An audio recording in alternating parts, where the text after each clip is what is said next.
로마서 9장에 보면 육적 이스라엘과 영적 이스라엘이 나옵니다.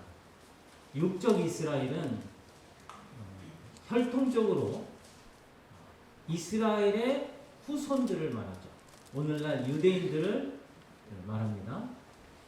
근데 영적 이스라엘은 믿음으로 아브라함의 자손된 사람들, 다시 말해서 예수 그리스도를 믿고 구원받은 성도들, 그들을 영적 이스라엘이라고 말합니다. 그들을 참 이스라엘이라고도 말하기도 합니다. 그러면 왜 성경은 믿는 자들을 이스라엘이라고 부를까요? 그것은 오늘 본문에 나오는 야곱으로부터 그 이름이 유래되었습니다. 믿음의 조상 이삭에게는 쌍둥이 아들이 있죠. 에서와 야곱입니다. 에서는 장자로 태어났습니다. 쌍둥이인데 몇 분 일찍 장자가 되어서 아버지 재산을 2배로 받고 그리고 그 집안의 주인이 되었습니다. 특히 믿음의 조상에게 허락된 언약, 아브라함과 이삭에게 허락된 하나님의 언약, 그 하늘의 복을 이어받는 특권을 가진 그 장자권을 소유하게 되었습니다. 근데 야곱은 어떻습니까? 간발의 차로 차남이 됐죠. 그래서 모든 그 특권들을 다 누릴 수가 없어요. 그래서 이것이 야곱에게는 늘 형에 대한 그 열등감을 가지는 것이 되었습니다. 그러나 여러분, 영적인 복은 그 혈통에 의해서 자동으로 결정되는 게 아니라 거룩하신 하나님의 선하신 뜻대로 결정되어지는 줄로 믿습니다. 자, 우리가 야곱을 생각할 때 많은 신자들이 그 야곱에 대한 이미지가 어떠냐면 속이고 간사한 그런 사람으로 생각이 많이 되고 있습니다. 그러나 성경은 이 야곱에 대해서 부정적으로만 묘사하지 않는다는 것입니다. 창세기 25장 27절을 보면 야곱을 히브리어로 탐이라고 소개를 하고 있습니다. 탐. 이 말의 뜻은 우리말 성경에는 조용한이라고 번역을 했어요. 하지만 이 탐의 그 주요한 뜻은 조용한이 아니에요. 온전한이라는 뜻입니다. 그래서 이 탐이라는 이 단어가 구약 성경에 모두 14번이나 사용이 되었어요. 이 단어가. 대표적으로 이 단어가 쓰인 곳을 보면 욥기 1장 1절에서 욥을 설명할 때 나오는 단어가 그 사람은 온전하고, 이 단어가 바로 탐입니다. 온전하다 할 때. 그리고 시편 37편 37절에 보면 온전한 사람, 여기서 나오는 단어가 탐이에요. 그래서 이 탐의 가장 주요한 뜻은 온전한 이런 뜻입니다. 그래서 종교개혁자 마틴 루터가 이 탐을 번역하기를 조용한이라고 번역하지 않고 경건한이라고 번역을 했습니다. 그래서 성경은 이 야곱을 어떻게 설명하냐? 경건한, 온전한 사람이라고 설명을 하고 있다라는 말씀입니다. 자, 왜 성경은 이 야곱에 대해서 이렇게 좋은 평가를 하고 있을까요? 물론 우리가 야곱 볼 때 약점이 없는 게 아니죠. 장자권에 대한 욕심이 너무 많고, 또 이것을 얻기 위해서 어떻게 합니까? 아버지를 속여요. 아버지를 속여서 그래서 장자권을 얻어내죠. 이것은 변명할 수 없는 야곱의 허물입니다. 그리고 그 결과로 야곱은 당연히 좀 도와주세요. 그 결과로 야곱은 장자권을 얻어내기는 했지만 그것 때문에 어떻게 돼요? 평생을 집안에서 호의호식하며 잘 살던 그 가정을 떠나야 했습니다. 그리고 형에게 어떻게 해요? 형에게 원수를 사서 형의 살기를 느끼는 그런 처지가 됐잖아요. 그래서 그는 결국 집을 떠나야 했고 고단한 인생이 되었습니다. 근데 여러분, 장자권은 사실은 인간적인 방법으로 얻는 것이 아니라 하나님께서 허락하시는 거죠. 그래서 하나님이 허락하실 때까지 믿음으로 인내하며 기다려야 했습니다. 근데 야곱은 자기 생각을 앞세웠고 그래서 결국 얻어냈지만 그것 때문에 아주 고단한 인생을 살 수밖에 없었죠. 이런 약점에도 불구하고 성경은 그를 경건한 사람, 온전한 사람이라고 소개하고 있다는 겁니다. 그래서 우리가 이 야곱을 실수와 허물이 있지만 그 단점만 볼 것이 아니라 그에게 장점이 있다는 것을 우리가 볼 수 있어야 합니다. 그래서 야곱은 장점이 뭐냐? 첫 번째로 그가 언제 결혼했습니까? 우리가 보통 결혼은 청년 때 하잖아요. 뭐 20대, 늦어도 30대 그렇게 하잖아요. 근데 야곱은요, 집을 떠날 그때 나이가 77세입니다.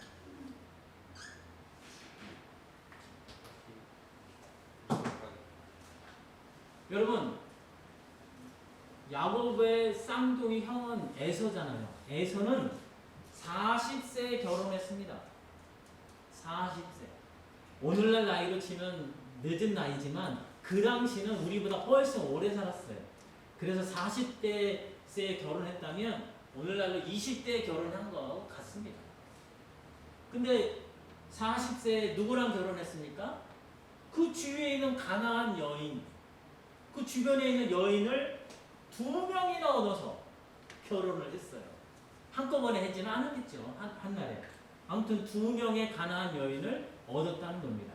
이 말은 뭡니까? 자기가 원하는 대로 자기가 마음에 드는 여자를 얻었다는 거예요. 사실 에서는 부자죠. 아버지가 부자니까. 그러니까 어떤 면에서 오늘날로 치면 재벌의 가에 태어난 아주 금수저를 물고 태어난 사람입니다. 반면에 야곱은 금수저는 아니었어요. 왜냐하면 장자가 아니니까. 하지만 그래도 아버지 재산을 3분의 1을 받을 수 있는 그런 유산을 받는 그런 어떤 면에서 은수저라고 말할 수 있겠죠.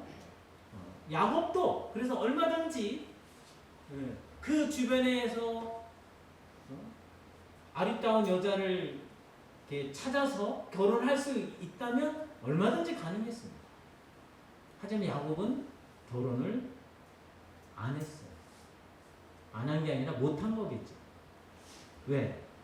주변에 믿음의 여인이 없기 때문입니다. 자, 이것은 무엇을 말합니까? 야곱은 믿음의 가정을 계획했다는 거예요. 언제까지? 77세가 돼서 77세가 돼서 집을 나갈 때까지도 결혼을 못한 거예요.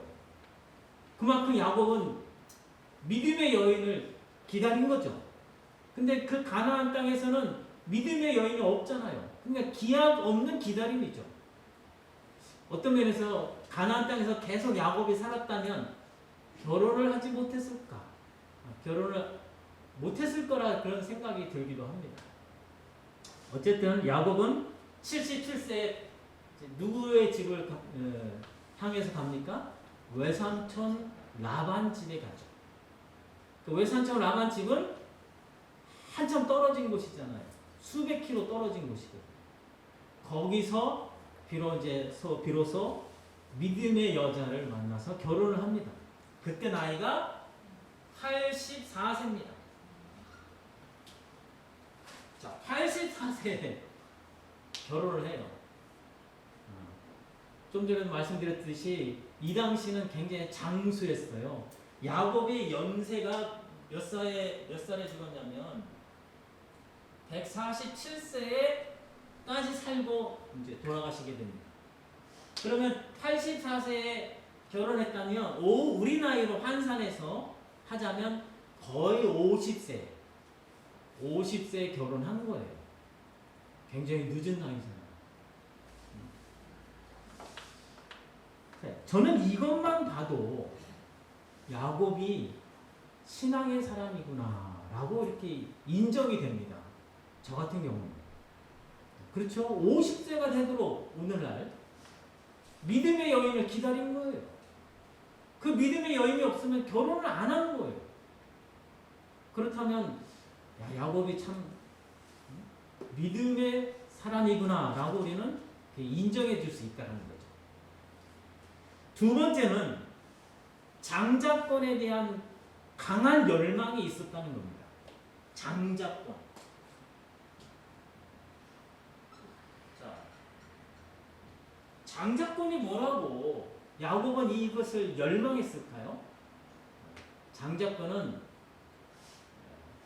다른 것들은 다 열애를 하고 가장 중요한 게 뭐냐면 하늘의 복을 유산으로 상속받는 겁니다. 아브라함과 이삭에게 허락하신 그 언약을 이어받는 그런 복을 누리게 되는 거죠. 근데 그 하늘의 복은 사실 이 땅에서는 별로 보이지도 않고 또 별로 드러나지도 않는 그런 거잖아요. 신령한 것이고 영적인 건데 그게 뭐라고 야곱은 그것을 열망하고 소망했을까요? 여러분, 에서는 장자권을 가지고 있잖아요. 그리고 세상적으로는 부족함이 전혀 없는 금수저잖아요. 근데 그에게 딱 한 가지 부족한 게 있었습니다. 그게 뭐냐면 하나님에 대한 믿음이 없다라는 겁니다. 여러분, 에서에게 있어서 하나님은 첫 번째 순위가 아니었다는 거예요. 두 번째 순위였습니다. 첫 번째 순위는 자기가 세상에서 누리는 것들, 세상의 영광, 세상의 자랑이 첫 번째였다는 거죠. 그래서 에서에게 있어서 하나님은 믿으면 좋고 믿지 않아도 별로 아쉬움이 없는 분이었다는 겁니다. 그러니까 에서는 상황에 따라서 하나님을 얼마든지 선택할 수 있는 그런 믿음을 가졌다는 거예요. 여러분, 에서를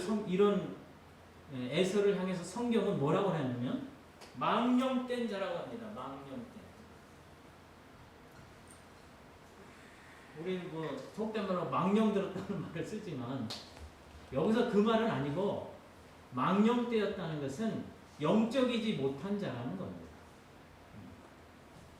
그래서 물론 하나님을 믿어요. 하나님을 알고 있어요. 하지만 하나님은 최우선 순위가 아니에요. 두 번째 순위입니다. 최우선 순위는 자기 이익이죠. 상황에 따라서 얼마든지 자기 이익을 선택하고 사는 사람이에요.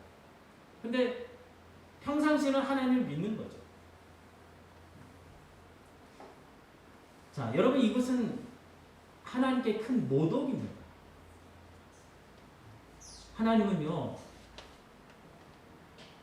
있으면 적고 없어도 아쉬움이 없는 사람에게는 하나님 자신을 드러내지 않으십니다.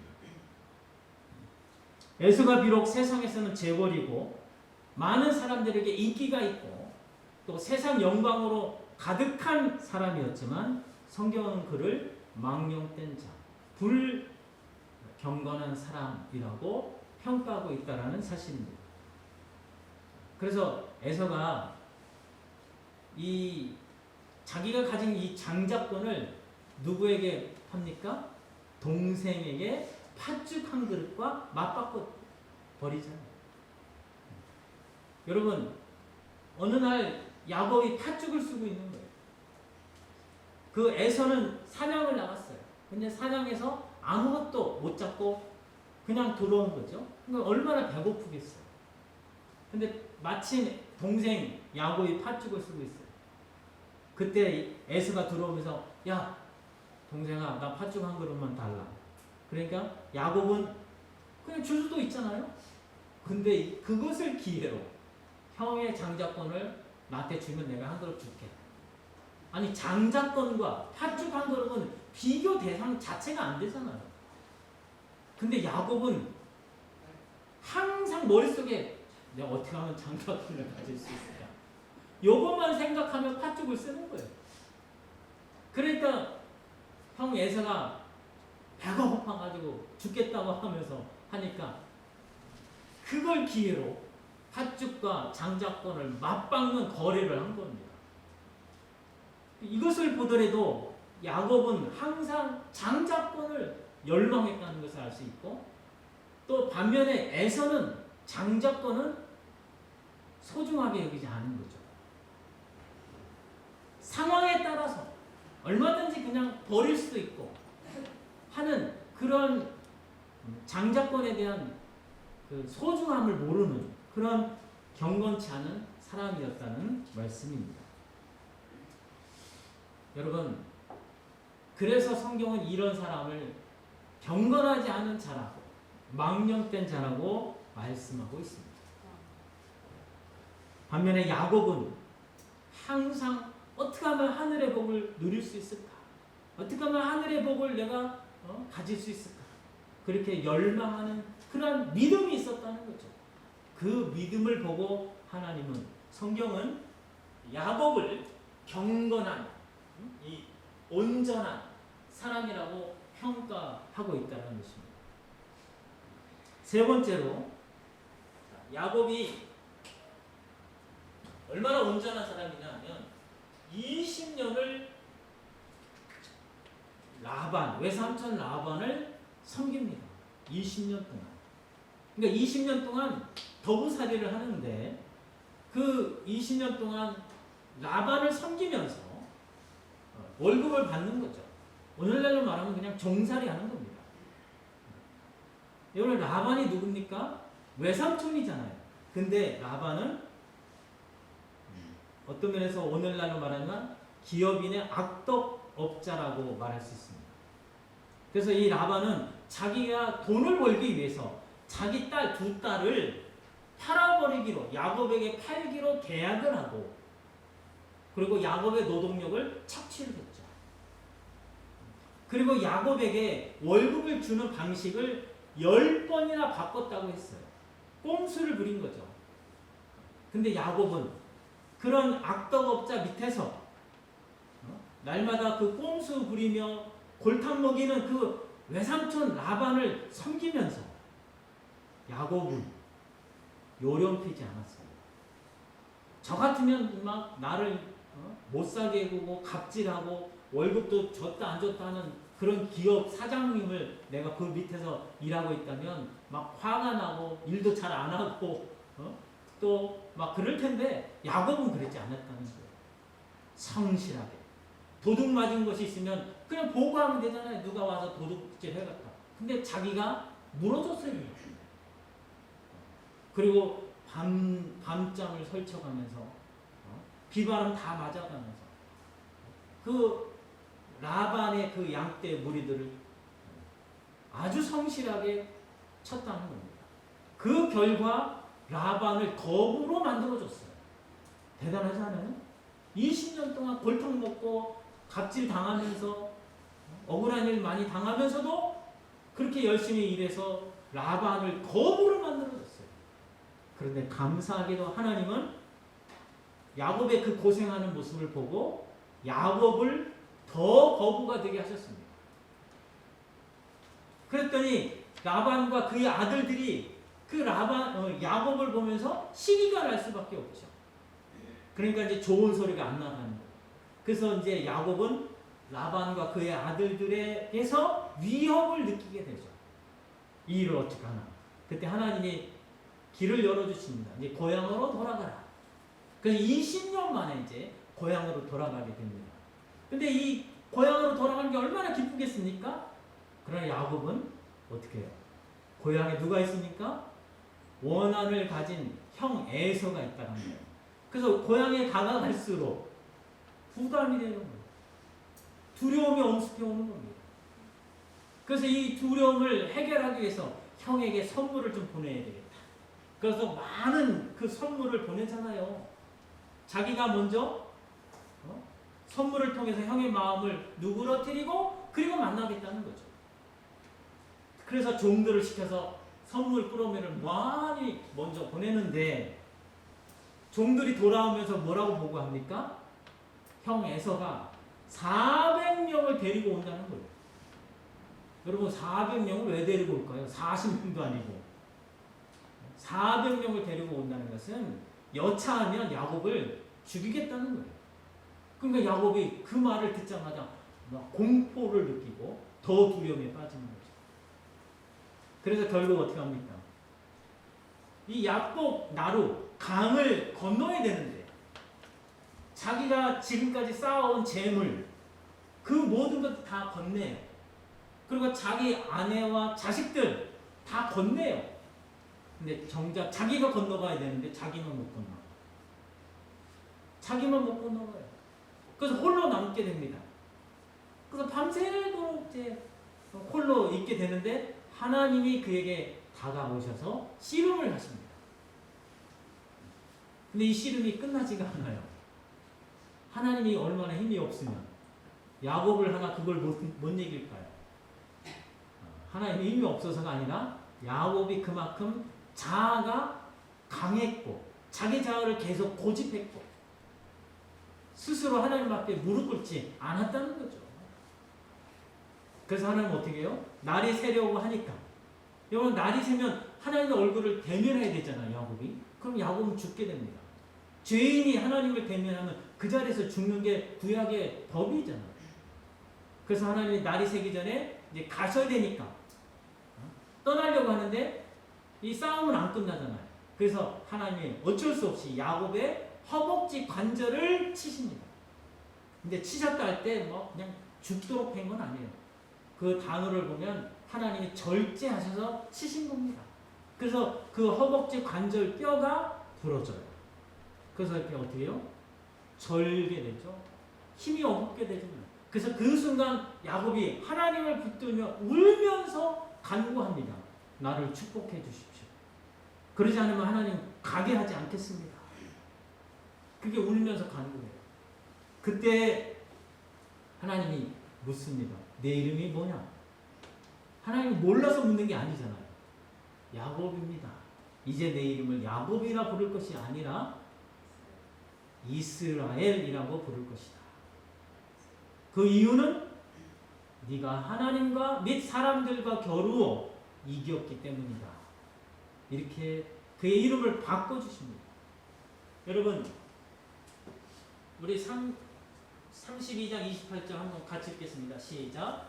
그가 이르되 내 이름을 다시는 야곱이라 부를 것이 아니요 이스라엘이라 부를 것이니 이는 내가 하나님과 및 사람들과 겨루어 이겼음이니라.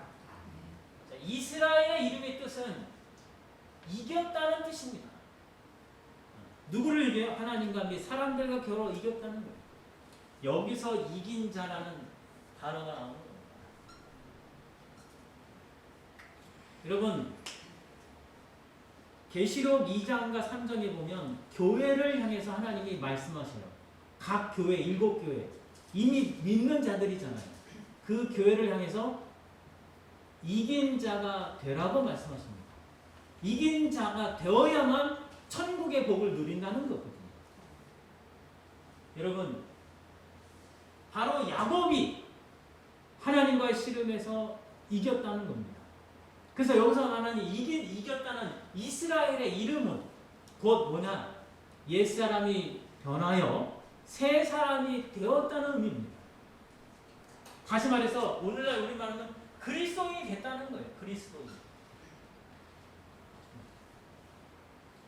그럼 여러분 언제 야곱이 변하여 새 사람이 되었을까요? 언제? 하나님과 씨름하는 순간 언제? 바로 이 허벅지 관절이 부러졌을 때. 그때 울면서 하나님의 복을 간구하잖아요. 바로 그때 야곱은 이스라엘이 된 줄로 믿습니다.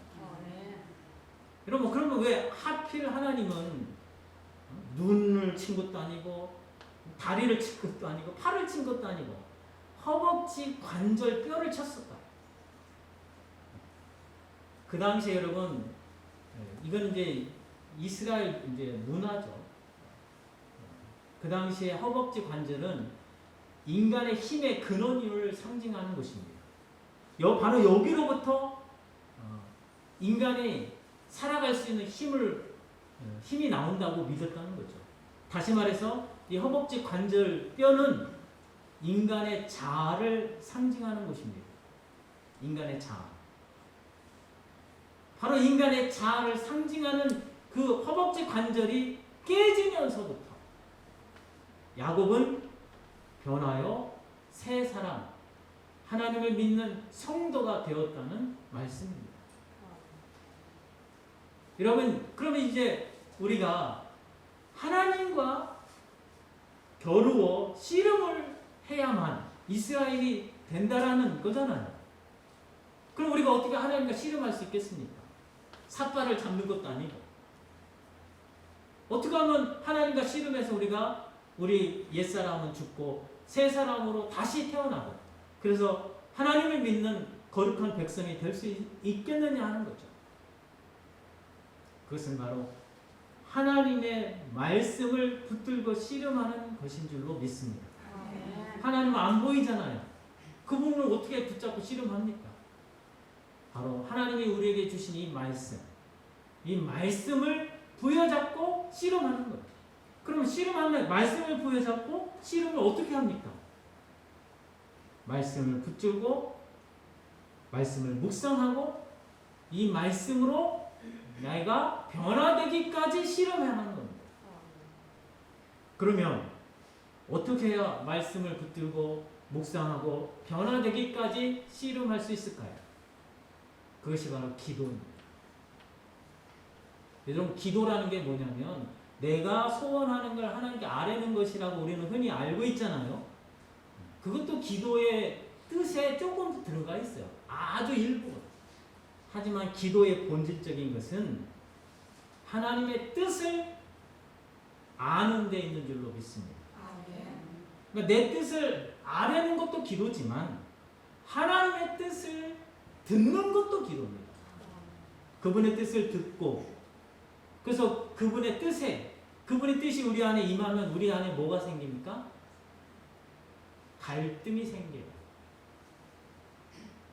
하나님의 뜻이 우리 안에 그 진리의 말씀이 임하면 우리 안에 거짓이 발각이 돼요.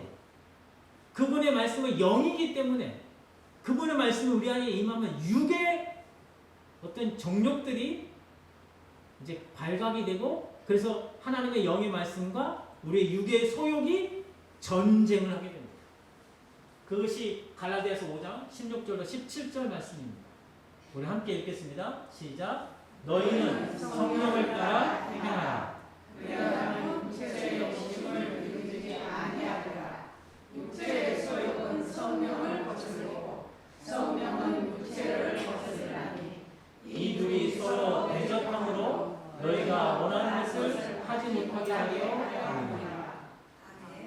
자 보세요. 성령을 따라 행하라. 그리하면 육체의 욕심을 이루지 아니하리라. 여기 갈등하고 있는 거예요.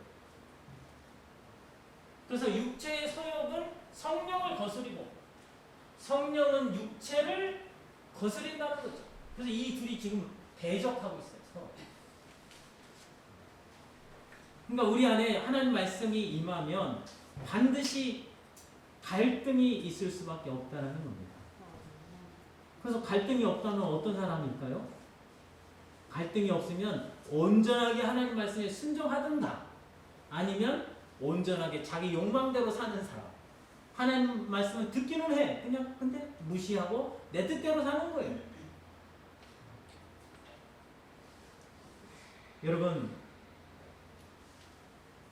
우리 인생은 결국 성령을 따르느냐, 내 육체의 욕망을 따라 사느냐, 이 두 가지 중에 하나입니다.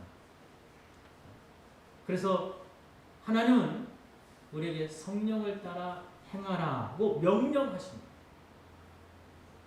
성령을 따라 행하는 사람이 그리스도인이에요. 근데 성령을 따라 행하려면 어떻게 됩니까? 육체의 욕심을 버려야 돼요. 육체의 소욕, 이 정욕, 육체의 마음에서 올라오는 온갖 욕심, 이것들 버려야 되잖아요. 이걸 쳐내야 됩니다. 근데 쳐내는 게 우리 힘으로 될까요? 내 의지로 됩니까? 안 되니까 기도를 하는 겁니다. 기도를 왜 합니까? 내가 할 수 있으면 기도할 필요가 없잖아요. 내가 하면 돼요. 근데 이 육체의 소욕을 쳐서 성령께 순종하는 것은 내 힘으로 안 돼요. 그래서 기도로 하나님께 도움을 구하는 겁니다. 이것이 바로 오늘 창세기 32장 하나님과 씨름하는 야곱이 주시는 메시지인 줄로 믿습니다. 아멘. 자, 그래서 야곱은 변호야 이스라엘이 됐잖아요. 그럼 우리는 이긴 자라고 하나님이 여겨주시는 거죠. 여러분, 사실 야곱이 하나님을 어떻게 이겨요?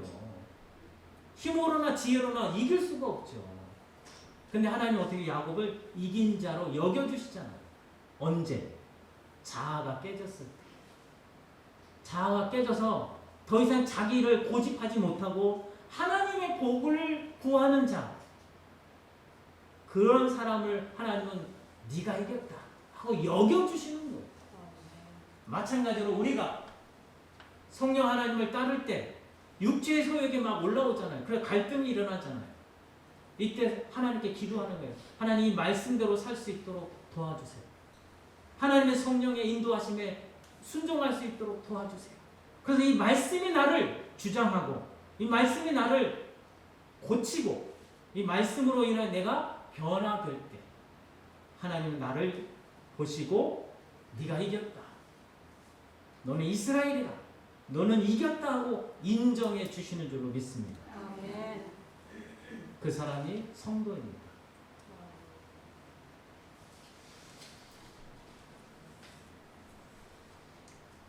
그래서 정리하겠습니다. 문제는 우리 스스로 우리 자아를 깨트릴 자가 한 사람도 없다는 거죠. 어느 누가 내가 하나님 앞에서 스스로 죄를 깨닫고 하나님 용서해 주세요. 스스로 회개하며 상하고 통회하는 심령으로 하나님의 은혜를 구하는 사람은 우리 가운데 아무도 없습니다. 그래서 우리가 말씀을 읽어야 돼요. 하나님 말씀을 읽고 그 말씀이 나를 읽어서 내 안에 있는 모든 죄악을 발각되게 하십니다. 그때 성령께서는 어떻게 해요? 상하고 통회하는 심령을 주셔서 하나님의 은혜를 구하게 돼요. 하나님이 복 주시냐니 아니면 저는 살 수 없습니다. 하나님 갈 수 없습니다. 하고 붙드는 인생이 될 때 하나님은 네가 이겼다 하시고 그에게 의롭다 여겨 주시는 줄로 믿습니다. 아멘. 바라기는 여러분 모두가 날마다 하나님 말씀 앞에서 자신을 발견할 수 있고, 그래서 이 발각된 자신의 죄악 때문에 상하고 통회하는 심령이 되어서 하나님 은혜 주세요, 하나님 복 주시니 아니면 저는 살 수 없습니다 하는 이 깨진 마음, 그 마음으로 하나님을 의지할 때 하나님은 우리를 의롭다 여겨주시고 이긴 자로 불러주시는 줄로 믿습니다. 이 은혜가 여러분에게 충만케 되시기를 주님의 이름으로 축복합니다. 아멘.